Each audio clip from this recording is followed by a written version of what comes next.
وہ کہتے ہیں کہ جی صحابہ کرام نے یزید کی بیعت کر لی تھی، تو آپ کو کیا مسئلہ ہے؟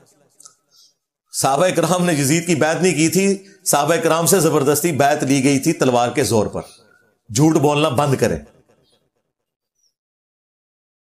اگر آپ کو یقین نہ آئے تو 2018 میں جو کچھ ہوا پاکستان میں، زبردستی ایک بندہ مسلط ہوا ہم پہ اسٹیبلشمنٹ کے گن پوائنٹ کے اوپر، اور پھر سٹوری ریپیٹ ہوئی 2024 میں، ایک اور بندہ اسٹیبلشمنٹ کے گن پوائنٹ پہ ہم پہ مسلط ہو گیا. آج تک یہی ہو رہا ہے. تو بنو امیہ اس وقت کی اسٹیبلشمنٹ تھی، تلوار کے زور پہ سب کچھ ہوا. نہیں یقین آتا بخاری شریف کھول لیں، صحیح بخاری میں 4827 نمبر حدیث ہے. مروان بن حکم مدینے کے ممبر پہ مسجد نبوی پہ حضرت معاویہ رضی اللہ تعالیٰ عنہ کی طرف سے گورنر بن کے اناؤنسمنٹ کر رہا ہے خطبے میں کہ اللہ تعالیٰ نے امیر المومنین کو یہ بات سجھائی ہے، وہ امت کے وسیع تر مفاد میں، یعنی کہ اے میرے عزیز ہم وطنوں، وہ امت کے وسیع تر مفاد میں اپنے بعد اپنے بیٹے کو خلیفہ نامزد کرتے ہیں. یہ وہ تقریر کر رہا تھا. امام بخاری نے اگلے جملے نقل نہیں کیے، وہ بڑے سخت تھے، لیکن اس کے بعد جو کچھ ہوا وہ نقل کیا. وہ اگلے جملے کیا تھے وہ میں بعد میں بتاتا ہوں آپ کو. اگلے جملے جو امام بخاری نے نقل کیے وہ یہ تھے کہ وہاں حضرت ابو بکر کا بیٹا کھڑا ہوا اور اس نے کچھ بات وہاں پہ کہہ دی. وہ کیا بات کی وہ پھر امام بخاری نے سکپ کر دی. پھر اس سے اگلے جملے امام بخاری نے نقل کیے جسے پتا چل گیا کہ وہ بات کوئی ایسی تھی کہ اسے آگ لگ گئی. مروان نے کہا گرفتار کرو اسے، پکڑ لو اس کو. وہ فوراً سے مسجد نبوی میں ایڈجسٹنٹ جو حجرہ عائشہ تھا جہاں ان کی بہن موجود تھی وہاں داخل ہو گئے. اور یہ پاکستان کے کیس میں جو سگا بھائی ہے نا، یہ وہ تھے، یعنی حضرت ابو بکر کی وہ بیوی جو حضرت عائشہ کی والدہ تھی وہی ان کی بھی والدہ تھی، عبد الرحمن بن ابی بکر کی. یہ سگے بہن بھائی تھے. ان کے پاس چلے گئے. اب ظاہر مروان یہ کام نہیں کر سکتا تھا، مسلمانوں نے پھر احتجاج کرنا تھا کہ یہ کیا حرکت کر رہے ہو.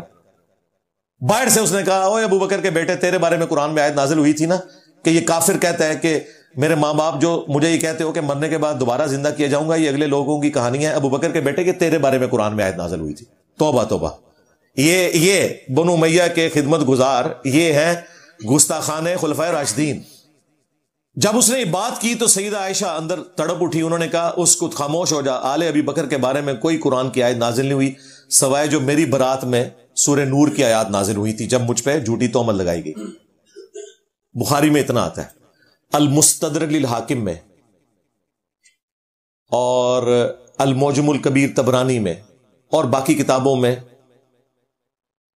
اس روایت کی فلنگ ان دا بلینکس موجود ہے، جو اللہ کے فضل سے حافظ ابن کثیر نے سورۃ الاحقاف کی آیت نمبر 17 جو کوٹ کی تھی مروان نے غلط، اس کے کانٹیکسٹ میں وہ سارے ترک ایک جگہ جمع کر دیے ہیں. لہذا بریلوی دیوبندی اہل حدیث تینوں کو کوئی اعتراض نہیں ہوگا. وہ فل ان دا بلینک یہ تھی کہ اس وقت مروان نے یہ کہا کہ ابو بکر نے بھی تو عمر کو خلیفہ نامزد کیا تھا نا، تو حضرت معاویہ اپنے بیٹے یزید کو بنانا چاہتے ہیں. دیکھو کیا ان کی اینالوجی دیکھیں. تو وہ اس پہ حضرت ابو بکر کا بیٹا کھڑا ہوا تھا، کیونکہ ظاہر ہے اس نے کہا کہ بنانا تھا تو مجھے بناتے ہیں نا، مجھے تو نہیں بنایا. تو کون سی مشرق سے اٹھا کے مثال مغرب میں پھینک رہا ہے. اور جو کہا نا اس نے کچھ کہا امام بخاری نے وہ یہاں ہے کہ انہوں نے کہا کہ تیرا امیر المومنین معاویہ سیدھی طرح کہ ابو بکر اور عمر کے راستے پہ نہیں چل رہا، وہ کیسر و کسرا کے راستے پہ چل رہا ہے. اب یہ بہت بڑی گالی تھی ان کے لیے تو، کہ وہی جو ہے وہ بادشاہت آ گئی یہاں پہ. اس پہ پھر اس نے کہا پکڑو انہوں. اور حجرے میں اما عائشہ کے اور الفاظ تھے جو امام بخاری نے نقل نہیں کیے، وہ یہ تھے کہ مروان تیرے بارے میں نبی الاسلام نے فرمایا تھا کہ حکم پہ لعنت، اس کی اولاد پہ لعنت، تو اپنے باپ کی پش میں تھا جب باپ بیٹا دونوں پہ اللہ کے نبی نے لعنت فرمائی تھی. مجھے بتائیں جب یہ والی صورتحال ہو کہ حضرت ابو بکر کے بیٹوں کو بھی اپنی جان بچانی پڑے تلوار کے زور پہ، اپنی وفات سے 4 سال پہلے ایک بندہ اپنے بیٹے یزید کے لیے بیعت لے رہا ہے، تو آپ یہ کہیں گے صحابہ نے بیعت کر لی؟ کہتے ہیں جی ابن عمر نے بیعت کر لی تھی ایون واقعہ ہررا کے بعد جب لوگ یزید کی بیعت توڑ رہے تھے تو وہ لوگوں کو جا کے سمجھاتے تھے. جی بخاری مسلم ہے. سرکار وہ ہمارے اسٹوڈنٹس کو سمجھا رہے تھے. اگر ابن عمر اس زمانے میں سمجھا رہے تھے تو کسے سمجھا رہے تھے؟ اپنے لیول کے لوگوں کو، صحابہ اور تابعین کو. اور اس صحابی کا نام بھی آیا ہوا ہے عبداللہ ابن مطیع رضی اللہ تعالیٰ عنہ، جنہوں نے کہا کہ اب کیا رہ گیا ہے، یزید کی بیعت توڑیں اہل مدینہ. تو ابن عمر ان کو ملنے کے لیے گئے اور کہا کہ میں تمہیں حدیث سنانے کے لیے آیا ہوں کہ جو خلیفہ وقت کی بیعت کے بغیر مرا وہ جاہلیت کی موت مرا. وہ کہتے ہیں جی ابن عمر نے چونکہ بیعت کر لی تھی، وہ بھی مجبوراً کی تھی، انہوں نے وہ جس طریقے سے کی تھی، انیشلی تو انکار کیا تھا. دوسرا، ابن عمر جب یہ بات کر رہے تھے تو وہ یہ بھول گئے کہ حضرت علی کی بیعت تو ابن عمر نے خود نہیں کی ہوئی تھی، تو اس وقت وہ جاہلیت پہ تھے. یہ لاجیکلی ان کی بات درست نہیں تھی، ورنہ تو خود اس فتوے کی زد میں آ رہے تھے. ہم تو عبداللہ ابن مطیع اور باقی لوگوں کے ساتھ ہیں، ابن عمر کا یہ موقف غلط تھا.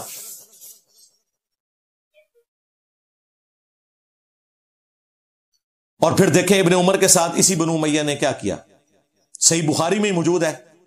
انہیں حج میں احرام کی حالت میں پاؤں میں زخم کیا گیا ایک نیزے کے ذریعے جو زہر آلود تھا، اسی میں وہ شہید ہو گئے.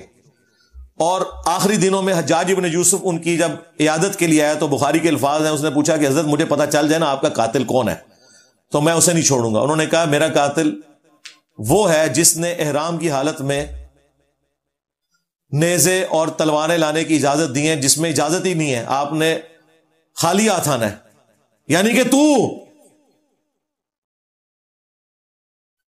تو دیکھیں بنو امیہ ہی قاتل بنی خود ابن عمر کی.